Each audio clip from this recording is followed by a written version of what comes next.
नमस्कार दोस्तों, मैं वंदना नंदा आपके सामने प्रस्तुत करने जा रही हूँ वेब मॉरल स्टोरी की एक स्टोरी। एक छोटा सा नन्हा सा परिंदा था। उसने अपने घर से उड़ान भरी और काफी दूर तक निकल गया। अब वो निकल तो गया, उतर भी गया, अब उसको दोबारा उड़ना नहीं आ रहा। कोशिश करता लेकिन फिर गिर जाता, फिर कोशिश करता, फिर गिर जाता। दूर दो पक्षी बैठे देख रहे थे। वो उसके पास आए, बोले, क्या बात है नन्हे परिंदे, क्या हुआ तुम्हें, उड़ क्यों नहीं पा रहे? उसने कहा, अंकल मेरी मदद करो प्लीज, मैं अपने घर से उड़ आया हूँ, मुझे अब उड़ना नहीं आता, मुझे ठीक से, मैं भटक गया हूँ, मुझे अपने घर का रास्ता भी नहीं आता।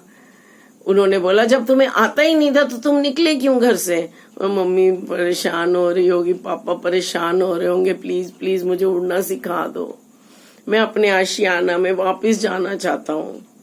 उन्होंने बोला, देख मैं कैसे उड़ता हूँ, बैठता हूँ, तुम उड़ना ही नहीं जानते, बैठे हो बस, एक बार निकल के आ गए। आजकल के बच्चों को कुछ समझ नहीं आती, माँ बाप को कुछ समझते नहीं है, उनको छोड़ के आ गए, वो भी परेशान हो रहे होंगे।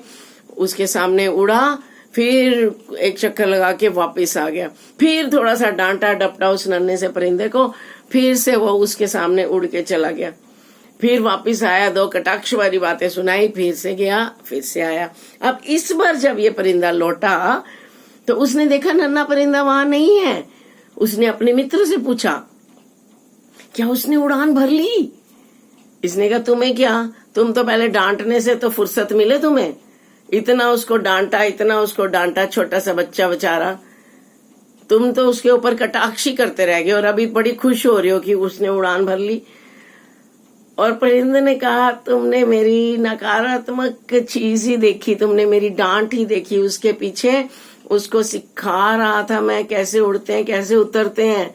और नन्हा परिंदा बहुत स्मार्ट था, उसने मेरा एक भी डांट नहीं सुने, उसने मेरी एक भी फटकार नहीं सुनी, कटाक्ष भी नहीं सुने, वो सिर्फ मैं कैसे उड़ान भरता हूँ वो देखता रहा। उसमें बहुत लगन थी, मुझे उसकी लगन को थोड़ी सी दिशा देनी थी, वो उड़ पड़ा। तो दोस्तों, हमने इस कहानी से दो चीजें सीखी। पहली चीज ये कि अगर एक सफल व्यक्ति आपको कुछ डांटता है, फटकारता है, हम उसकी बात का बुरा ना माने और ये सीखते रहे ध्यान से कि वो यहाँ तक पहुंचा कैसे, हम उसके रास्ते को कैसे अपनाएं। जितना भी बुरा भला बोलना है वो बोल लो, दिल में उसके कुछ नहीं होगा, क्योंकि आपने वो सीखना है जो आपको ऊपर उठाए। और फिर हमने दूसरी बात ये सीखी कि दूसरों की मदद करो, लेकिन मदद करने वाले को पता भी ना चले कि उसकी मदद हो रही है। और हम क्या करते हैं, एक बार मदद करते हैं, फिर जताते रहते हैं। तो यहाँ पक्षी ने क्या किया, मदद की छोटे से परिंदे की, लेकिन उसको भी नहीं जताया। इसको बोलते हैं सच्ची मदद। नमस्कार, जय हिंद।